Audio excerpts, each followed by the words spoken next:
OK, donc voilà la vision à court terme. Il faut préparer le dossier, il faut préparer le voyage, les moyens financiers qu'il faut. Maintenant, sur le moyen terme, l'arrivée au Canada. Oui, parce que le projet n'est pas seulement de monter le dossier, mais une fois que vous avez le visa, comment vous cheminez pour arriver au Canada? Pour ceux qui ont la chance d'arriver au Canada, une fois arrivé au Canada, la réalité vous frappe en pleine face. Oui. Mais comment faire pour s'en sortir? Quand on arrive au Canada, on retrousse les manches, les gars. On oublie qu'on était PDG dans notre pays d'origine. On oublie qu'on mettait les vestes tous les jours pour aller au travail. Parce que quand on arrive au Canada, c'est là où le jeu se joue. Quand vous sortez de l'aéroport, le froid vous touche, vous êtes content. Mais arrivé au Canada, quand vous êtes assis là comme ça, vous devez commencer. Pour ma part, quand je suis arrivée au Canada, j'ai été accueillie par ma petite sœur. Dieu merci, je lui suis toujours reconnaissante. Elle et son conjoint, je leur suis reconnaissante. Nous leur sommes reconnaissants, vraiment. Alors, ils nous ont fait asseoir et nous ont dit, quand vous arrivez au Canada, là, oubliez tout ce que vous avez fait au Cameroun. Oubliez tout ce que vous avez fait au pays. Et si vous allez reprendre from scratch, à zéro, oui, on reprend à zéro. J'ai dit, mais comment ça reprendre? Reprendre quoi? Je dois encore retourner aux études. Je dois faire quoi? Je ne vais pas travailler. Je suis venue donc faire quoi? Ah. Oui. Quand vous arrivez au Canada, ok? L'emploi, ce n'est pas la porte d'à côté. Il faut déjà commencer à manipuler l'Internet, manipuler l'ordinateur. Heureusement que pour moi, l'ordinateur n'était pas un problème étant donné que je travaillais. Tous les secrets du Canada se retrouvent dans l'ordinateur. Tout est sur Internet. Tu veux chercher le travail, c'est sur Internet. Tu vas envoyer ta demande d'emploi, c'est sur Internet. Ta lettre de recommandation, c'est sur Internet. Tout est en ligne au Canada. Alors, si tu arrives au Canada et que tu n'as pas tu n'as pas une bribe de formation en informatique, c'est dangereux. Donc, moi, je conseillerais à tous ceux qui veulent arriver au Canada d'apprendre aussi à utiliser l'ordinateur, de se familiariser avec l'Internet, avec tout ce qui est en ligne. Parce qu'au Canada, tout se passe en ligne. La recherche d'emploi, c'est en ligne. Oui. Les emplois que vous pourrez trouver dans les journaux, ce ne sont pas les emplois de qualité que je pourrais dire. Ce sont des emplois, certes, mais généralement, ce sont des emplois d'entrepôt ou bien des petits boulots qu'on peut vous donner par-ci, par-là. Mais les vrais boulots, c'est en ligne. Il faut aller en ligne pour s'enregistrer. Il faut aller en ligne pour envoyer pour remplir les formulaires. Il faut aller en ligne pour envoyer sa demande. Quand nous sommes arrivés, au moins, Dieu merci de ce côté-là, côté ordinateur, on n'avait pas de problème. Mon mari avait son ordinateur, moi aussi. Ce sont les enfants qui ont eu à se familiariser. Heureusement qu'à l'école, on leur apprend l'ordinateur dès la base, dès la première année du primaire. Donc, pour eux aussi, ils se sont habitués très rapidement. Donc, voici autre chose que vous, les champions qui voulaient arriver au Canada, vous devez apprendre à utiliser l'ordinateur. Alors, donc, mon beau-frère et ma petite soeur nous ont fait asseoir pour nous dire, écoutez, le travail, ce n'est pas la porte d'à côté là. Et ne pensez pas que vous allez trouver un travail tout de suite. Et si on commence from scratch, au début, vous allez travailler en entrepôt. Si vous ne voulez pas travailler en entrepôt, vous allez rester à la maison. Comment rester à la maison, sachant que le franc CFA que vous avez ramené du pays ne vous permet même pas de payer 3 ou 4 mois de loyer? Vous devez retrousser les manches. Et les premiers boulots, généralement, c'est dans les journaux. Les petites annonces. On appelle ça les petites annonces. Ou bien le bouche à oreille. Je connais telle firme là-bas qui fait du placement de personnel. Je connais tel ami qui travaille dans tel secteur. Tu peux aller là-bas. Tu peux faire un petit boulot. Tu peux travailler dans un magasin. Et même, ce n'est pas donné de travailler dans un magasin, surtout les magasins de renom. Ce n'est pas donné de travailler dans les magasins. Non. Donc, les premiers boulots là, au Canada, c'est le bouche à oreille. Et les vrais boulots, c'est soit sur Internet ou soit par réseautage. Et nous qui arrivons et qui ne sommes pas encore dans un réseau, c'est très, très compliqué. Donc, on est obligé de commencer par le bouche à oreille. On est obligé de commencer par les petites annonces dans les journaux. C'est la vérité. Et je vais vous dire la vérité en face. Ça, c'est le Canada. Mais si tu arrives au Canada, tu intègres tout ça et puis tu t'assois, tu te mets à pleurer. Mon frère, ma soeur, tu ne sais pas où tu vas parce que ce n'est qu'un tremplin. Ce n'est qu'un tremplin. Tu peux faire ça peut-être sur 1 mois, sur 2 mois et puis ta vie d'école. D'accord? Donc ici, on a besoin d'avoir une expérience canadienne avant de pouvoir aspirer à un emploi de qualité. Entre guillemets. Il faut avoir l'expérience canadienne ou bien l'expérience québécoise si vous êtes dans la province du Québec avant qu'un employeur ne vous fasse confiance. Alors, sachant cela, ayant la vision que moi j'avais de toutes les façons, je me suis dit, je vais retrousser mes manches. De toutes les façons, j'avais déjà démissionné au pays, donc il n'était pas question que je retourne. J'ai dit ici, je vais faire mes classes. Je vais me battre comme une lionne. Alors, moi, dans ma tête, tout était déjà tracé. Je vais commencer par le petit boulot. Et de l'expérience que j'aurai du petit boulot, je vais essayer de bâtir ma vie professionnelle tranquillement. C'est comme ça que moi, 2 semaines après, j'ai eu mon premier emploi.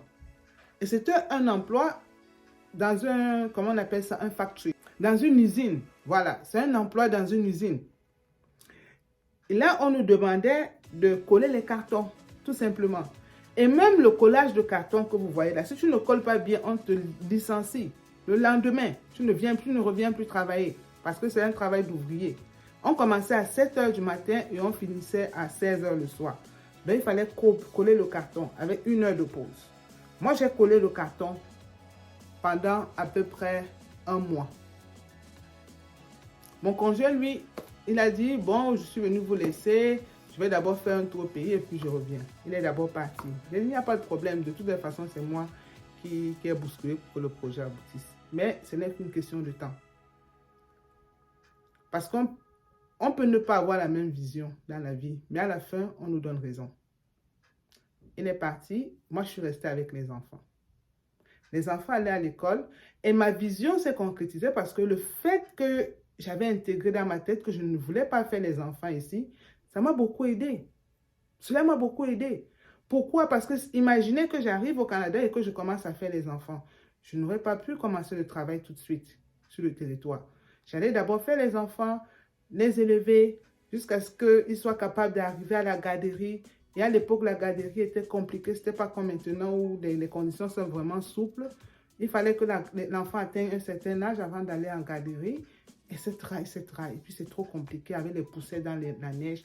Franchement, heureusement que j'avais déjà cette vision-là de ne pas faire les enfants au Canada.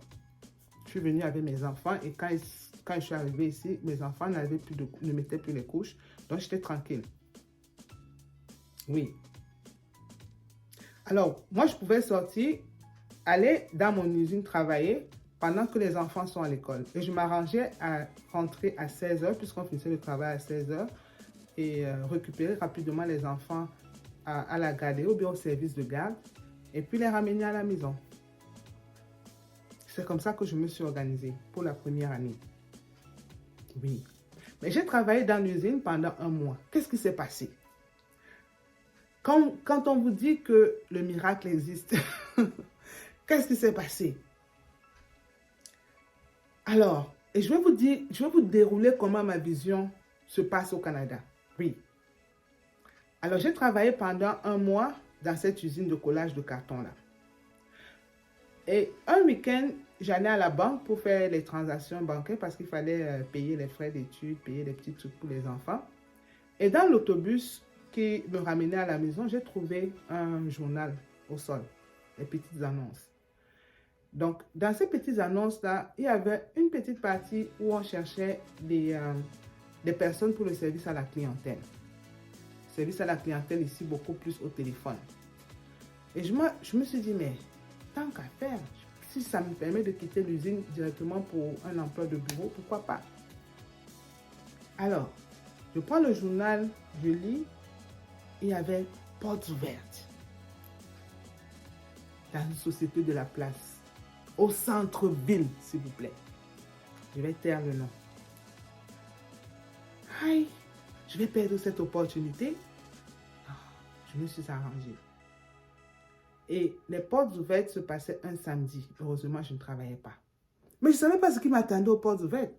Je pensais que j'allais juste, c'était une entrevue, ou bien je ne savais même pas ce que c'était, j'allais me présenter, et puis peut-être on devait me demander d'aller à la maison remplir une demande d'emploi, ou bien je ne sais pas trop quoi, et puis ramener. Mais non. Alors, je laisse les enfants à la maison, je prends le soin de laisser les enfants à ma soeur un samedi. Ce samedi-là, spécialement, à peine 3 semaines après avoir commencé à l'usine, je laisse les enfants. C'était au mois d'août, début septembre, ou bien mi-septembre, je dirais même mi-septembre. Oui, mi-septembre. J'avais déjà travaillé à peu près 3 semaines parce que nous sommes arrivés ici en août. Et voilà, j'ai trouvé le travail comme 2 semaines après. Et voilà, on était comme mi-septembre ou fin septembre, par là. Quand on vous dit que la vision, le pouvoir de la vision, je trouve mon annonce dans le journal et on recherche des personnes pour le service à la clientèle. Et les portes ouvertes étaient prévues pour le samedi, cette semaine-là, en septembre. Et je décide d'y aller. C'était au centre-ville. Je ne connaissais même pas le centre-ville en tant que tel. Heureusement qu'ici, au Canada, les téléphones que nous avons, les téléphones ont le GPS. Donc, c'est avec le GPS que j'ai pu me rendre à l'adresse indiquée. J'arrive, nouvelle immigrante, dans mon... Vous savez, quand on vient d'arriver, on est ébloui par tout ce qu'on touche, par tout ce qu'on voit. La grosseur de l'immeuble, de la bâtisse, c'est tellement beau. Je vois un monde, il y avait des gens qui étaient là, qui étaient venus s'inscrire, qui étaient venus faire des... qui étaient venus pour l'événement. Alors j'entre, il y a une demoiselle qui m'accueille chaleureusement. Elle me parle en anglais, je réponds parce que quand je travaillais dans le cabinet marketing, on travaillait plus avec les anglophones, on travaillait avec les frères du Nigeria qui étaient anglophones. Donc mon anglais a toujours été bon. Et l'anglais, c'est une langue que j'aime beaucoup. Alors elle m'accueille en anglais, je réponds. Elle me demande pourquoi je suis là. J'ai dit, je suis arrivée par rapport à l'événement. J'avais encore le journal à la main. Et j'avais aussi profité parce qu'ils avaient demandé dans l'annonce d'envoyer le CV en ligne. Comme je vous dis là, en ligne. Donc, j'avais rempli mon CV rapidement. À l'époque, je ne savais même pas encore comment faire un CV canadien, s'il vous plaît. Je venais à peine d'arriver. J'avais comme à peu près 1 mois sur le territoire. Ou bien 3 semaines sur le territoire. Je ne savais même pas encore comment remplir un CV canadien. Moi, j'avais rempli mon CV de mon pays. Ceux qui veulent savoir quel pays, c'est le Cameroun. Hein. Donc, j'avais mon CV camerounais chargé avec tout ce que j'avais fait dans le passé, l'emploi que j'avais fait sur 10 ans au service à la clientèle, dans le cabinet marketing et tout. Bon, c'était même pas ça leur problème. Ils m'ont dit, on va te passer un test. Tu vas dans cette salle, tu vas faire le test de français. Si tu réussis le test, tu vas aller dans l'autre salle, tu vas faire le test d'anglais. Si tu réussis, tu vas quitter cette salle, tu vas aller dans la dernière salle pour faire les mathématiques. Là, comme ça, sans préparation. Oui, sans préparation. Alors, je suis allée, c'était un challenge pour moi. Et c'est pour ça que je reviens toujours au pouvoir de la vision. J'avais dit, je préfère terminer mes études universitaires avant de voyager. Avoir un bon bagage éducationnel avant de voyager. Donc, grâce à ce que j'avais appris au Cameroun, dans mon pays, grâce à mon niveau d'études, j'ai pu faire le test de français de façon rapide. Je l'ai validé. La demoiselle m'a dit, allez de l'autre côté pour le test d'anglais. Le test d'anglais, j'ai dit l'anglais, c'est une langue que j'ai toujours aimée. J'ai validé mon test d'anglais rapidement. Elle m'a dit, il y a les mathématiques. J'ai dit, mais tant mieux. Parce que j'étais dans le cabinet marketing et on faisait des études statistiques. Donc, on faisait beaucoup de calculs. Et j'ai appris à appréhender ces calculs-là. En plus de tout ce que j'avais déjà appris à l'université et tout. Donc, les mathématiques, je les ai validées. Je suis allée à la prochaine étape. La prochaine étape maintenant, c'était l'entrevue avec le directeur du centre. Avec le directeur du centre, il fallait évaluer la communication, le flow. Est-ce que tu parles français couramment? Est-ce que le client peut t'entendre? C'est ce qu'on voulait évaluer. Est-ce que tu parles anglais? Est-ce que tu peux comprendre un texte en anglais? Est-ce que tu peux commenter le texte? Est-ce que tu peux exprimer le texte en tes propres mots? On a commencé à rouler. Il a commencé par le français. Pourquoi est-ce que tu veux travailler avec nous? Comment est-ce que tu as su? Comment est-ce que tu sais que l'entreprise existe? Comment? Voilà les questions d'entrevue que vous pourrez avoir, par exemple. Parlez-nous de vous. Qui êtes-vous? Comment connaissez-vous l'entreprise? Pourquoi avez-vous postulé? Pourquoi recherchez-vous ce poste? Voilà des questions qu'on pourrait vous poser une fois arrivé au Canada, quand vous recherchez un vrai boulot. Où vous voyez-vous dans 5 ans? Et moi, j'avais dit à ce monsieur, dans 5 ans, si je reste dans cette entreprise, je me vois à ta place.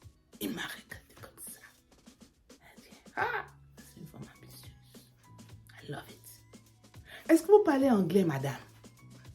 J'ai dit, ben, on peut essayer. On peut essayer. So, why do you think you're the best for this position? J'ai répondu. Why do you think I should hire you and not someone else? J'ai donné mes raisons. À la fin de l'entrevue, qui a duré à peu près 30 minutes, le monsieur m'a conduit à la porte. Il s'est levé de sa chaise. Il m'a conduit à la porte. Il m'a serré la main. Il m'a dit, madame, si vous êtes retenue, on vous appellera. Si vous n'êtes pas retenu, on vous appellera. J'ai dit, monsieur, je vais attendre votre coup de fil. Dans l'un des cas, il n'y a pas de problème. Vous avez mon numéro de téléphone. Et je suis sortie. Voilà le Canada. À partir de ce moment-là, quelques 2 semaines après, ils m'ont appelé et j'ai commencé ma formation. J'ai fait 3 mois dans cette entreprise. Et au Canada aussi, il y a des réalités. Même quand on travaille, on peut être victime. Ça ne se passe pas partout. Mais je vais en parler dans le cadre de cette vidéo pour que ça ne vous frustre pas, surtout les nouveaux arrivants. Parce qu'on vous teste toujours. On teste toujours nos limites quand on arrive ici. Donc, j'ai travaillé dans cette entreprise pendant 3 ans. Enfin, pas 3 ans. J'ai fini ma formation après 3 ans. Et au moment où je devais passer vraiment sur le plancher pour travailler, ma gestionnaire m'a dit, « Madame, je ne vous sens pas. Je ne vous sens pas. » Aïe, on peut détester quelqu'un comme ça. À peine arrivé, je passe d'un boulot de de soudeur de carton, de soudeuse de carton, à un boulot de centre d'appel, donc de 10 $ de l'heure à 17 $ de l'heure d'un coup, comme ça, là. Et vous dites que vous ne me sentez pas. C'est dur, hein? Wallahi. Racisme.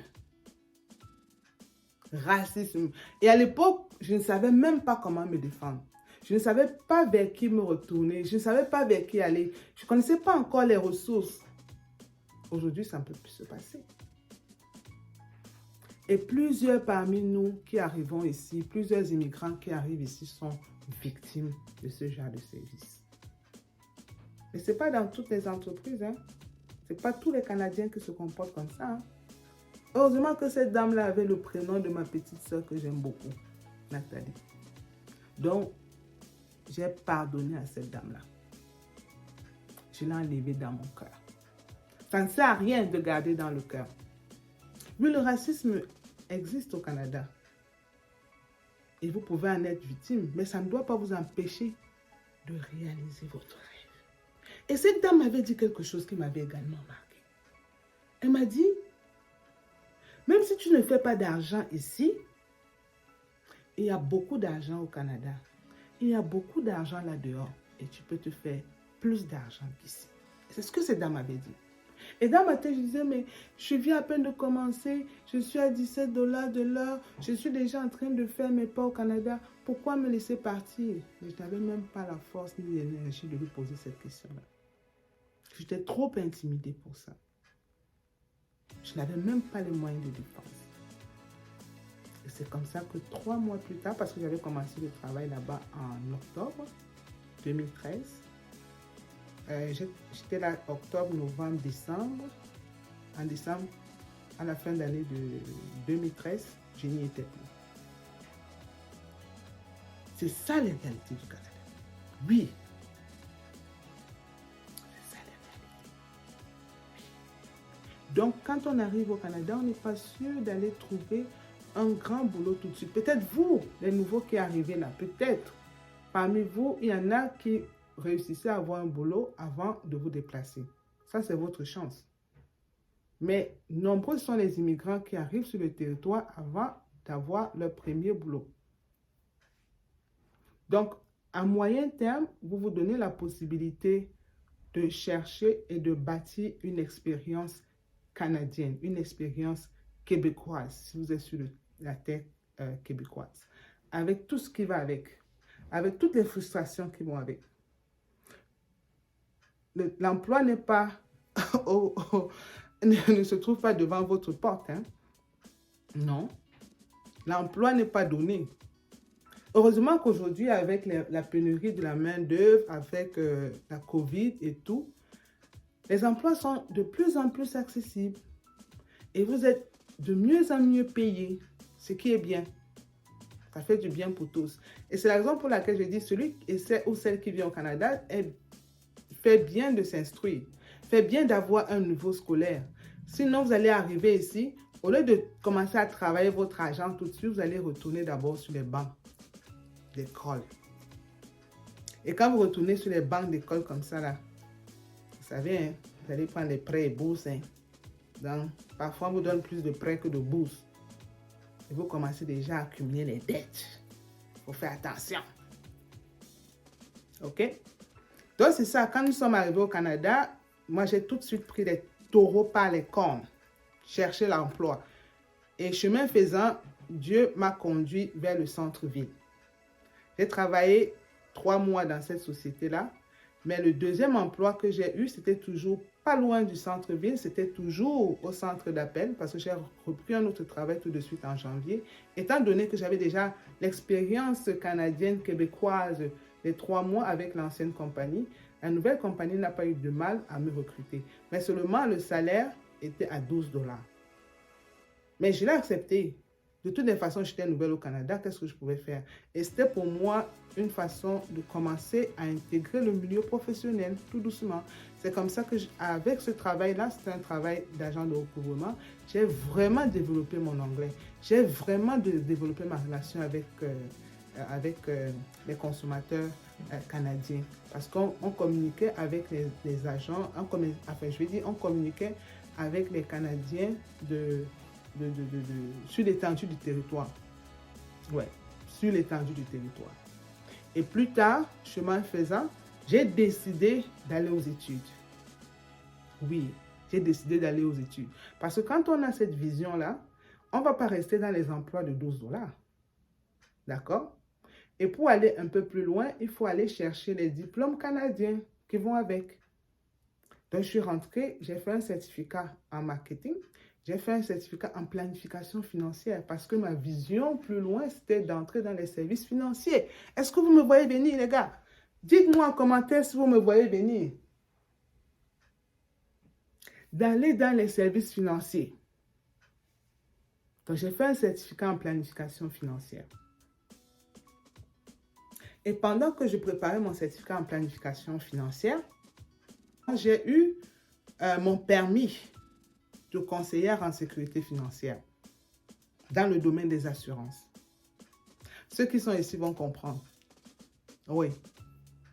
Quand on a la vision de son projet, on se bat, on fait tout pour réaliser. Que ce soit sur le court terme, que ce soit sur le moyen terme ou que ce soit sur le long terme.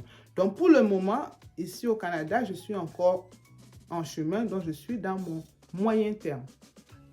Trouver un emploi qui ressemble à la personne que je suis. Trouver un emploi qui va me permettre de m'épanouir. Et travailler au Canada ne vous empêche pas d'entreprendre. Parce que vous avez des heures de travail assez flexibles. C'est ce qui fait aussi la beauté du Canada. Vous avez des heures de travail flexibles. Vous pouvez travailler de jour, vous pouvez travailler de soir, vous pouvez travailler en après-midi. Et maintenant, vous arrangez en fonction de ces heures de travail-là. OK? Donc, c'est ça ma vision à moyen terme. Donc, arriver au Canada, travailler sans avoir la surcharge des enfants sur moi.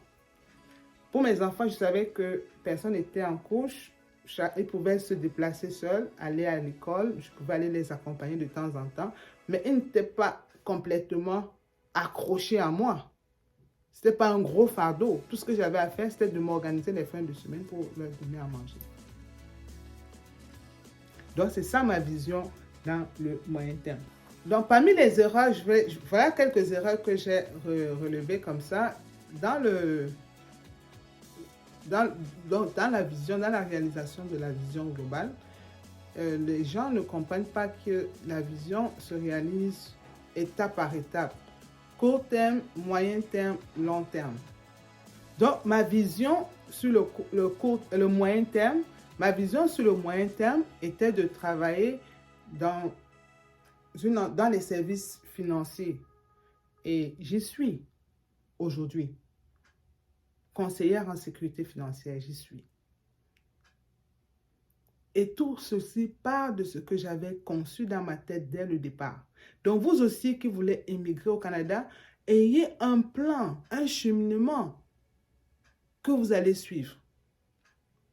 Et pour que cela réussisse, il faut être discipliné, il faut être organisé et vous débarrasser de tout ce qui peut vous nuire, tout ce qui peut vous empêcher de réaliser vos objectifs, d'atteindre vos objectifs étape par étape. Tout ça ne se fait pas en un jour. Moi, je vous dis, ça fait 10 ans que je suis au Canada. Je suis encore en route, je suis encore en chemin. Je suis encore en chemin. D'accord? Je suis encore en chemin. Et je continue, je poursuis ma vision, je poursuis ce rêve. J'ai déjà attrapé pas mal de petites choses tout autour, mais j'ai encore le gros lot.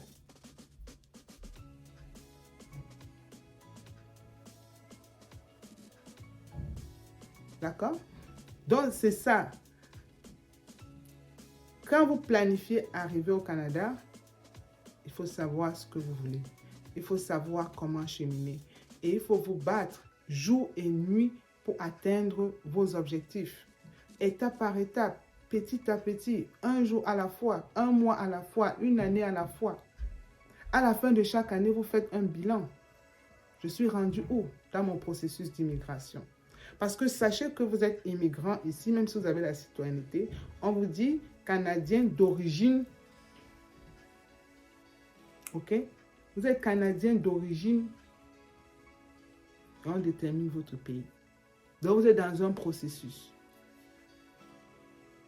Vous ne serez jamais Canadien pur laine. Vous ne serez jamais Québécois pur laine. Vous venez de quelque part. Et maintenant, ma vision sur le long terme avec le Canada, c'est sûr que ma vision sur le long terme avec le Canada, c'est investir. Investir dans l'immobilier. L'immobilier ici ne trompe pas, les gens ont besoin de maisons.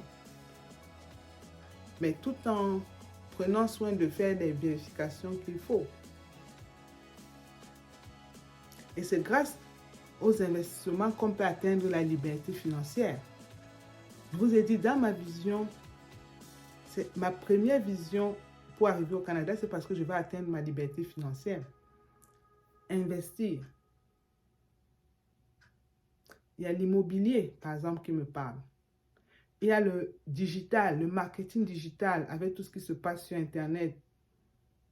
Le commerce en ligne qui me parle. Il y a les investissements en bourse.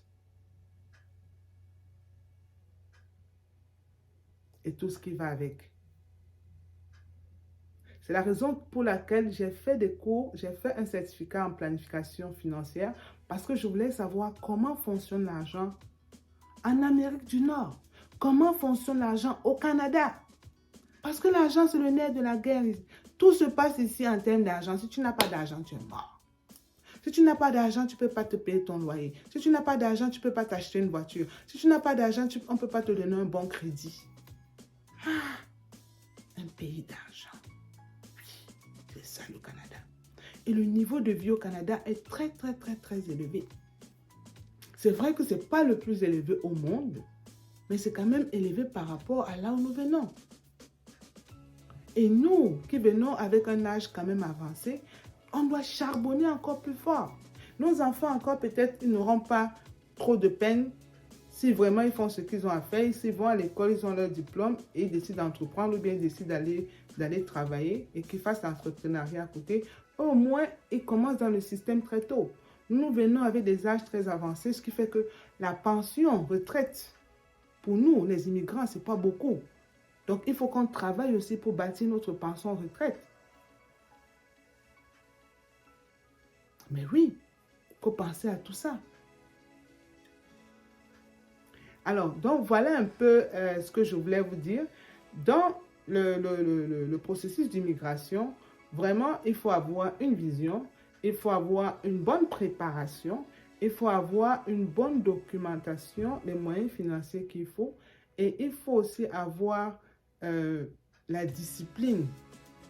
Il faut avoir il faut être discipliné, il faut être organisé, il faut être focus sur son projet. Le projet, ce n'est pas juste quitter le pays pour arriver ici. Quitter le pays, c'est un pas. Arriver ici, c'est une autre réalité. Et finir sa vie ici ou bien retourner au pays, c'est encore une autre histoire. Et il faut penser à toutes ces étapes-là. C'est la raison pour laquelle je vous parlais de court terme, moyen terme et long terme. Si cette vidéo vous a plu, laissez-moi vos impressions en commentaire. Si vous avez des questions, n'hésitez pas à poser vos questions en commentaire. À la prochaine. Au revoir.